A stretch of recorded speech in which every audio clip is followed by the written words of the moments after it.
Daily നമ്മൾ helmet wear ചെയ്തിട്ട് അത് പ്രോപ്പറായിട്ട് ക്ലീൻ ചെയ്യാതിരുന്നാൽ അതിൽ ബാക്ടീരിയ, ഫംഗസ് പോലുള്ള സൂക്ഷ്മജീവികൾ ഉണ്ടാകാൻ ചാൻസ് ഉണ്ട്. അതുപോലെ തന്നെ നമുക്ക് മുടി കൊഴിച്ചിലും താരനും ഉണ്ടാകും. ഇതിനെതിരെ നമുക്ക് വീട്ടിൽ തന്നെ ചെയ്യാൻ പറ്റുന്ന ഒരു സൊല്യൂഷൻ ആയിട്ടാണ് ഞാനിന്ന് വന്നേക്കുന്നത്. ഇതൊരു ഹെൽമെറ്റ് ക്ലീനിങ് സ്പ്രേ ആണ്. ഇത് ഉപയോഗിക്കുന്നതിന് മുമ്പായിട്ട് നന്നായിട്ടൊന്ന് ഷേക്ക് ചെയ്യുക. ഇതാണ് ഞാൻ ക്ലീൻ ചെയ്യാൻ പോകുന്ന ഹെൽമെറ്റിന്റെ ഉൾഭാഗം. ഒരു 6-7 ഇഞ്ച് മാറി നിന്നതിന് ശേഷം ടേബിളിന്റെ പുറത്തെങ്ങാനും ഫിക്സ് ചെയ്ത് നിങ്ങൾക്കിത് ചെയ്യാവുന്നതാണ്. ഹെൽമെറ്റ് ഫുള്ളായിട്ട് കവർ ചെയ്ത് വരുന്ന രീതിക്ക് സ്പ്രേ ചെയ്ത് കൊടുക്കുക.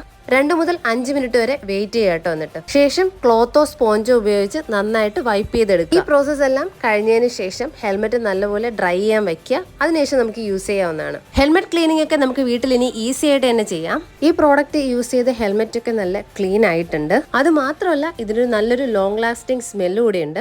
ഈ പ്രോഡക്റ്റ് പർച്ചേസ് ചെയ്യാൻ ആഗ്രഹിക്കുന്നവർ kenvi.in എന്ന് പറയുന്ന ഇൻസ്റ്റഗ്രാം പേജിൽ കോൺടാക്ട് ചെയ്യുക. അതുമല്ലെങ്കിൽ ഇവരുടെ തന്നെ വെബ്സൈറ്റ് ഉണ്ട്, അതിൽ കോൺടാക്ട് ചെയ്യാം. കൂടുതൽ വിവരങ്ങൾക്ക് ഈ കാണുന്ന നമ്പറിലും കോൺടാക്ട് ചെയ്യാവുന്നതാണ്. അപ്പോൾ അടുത്ത വീഡിയോയിൽ കാണുന്നവരെ bye from it's me Vinitha.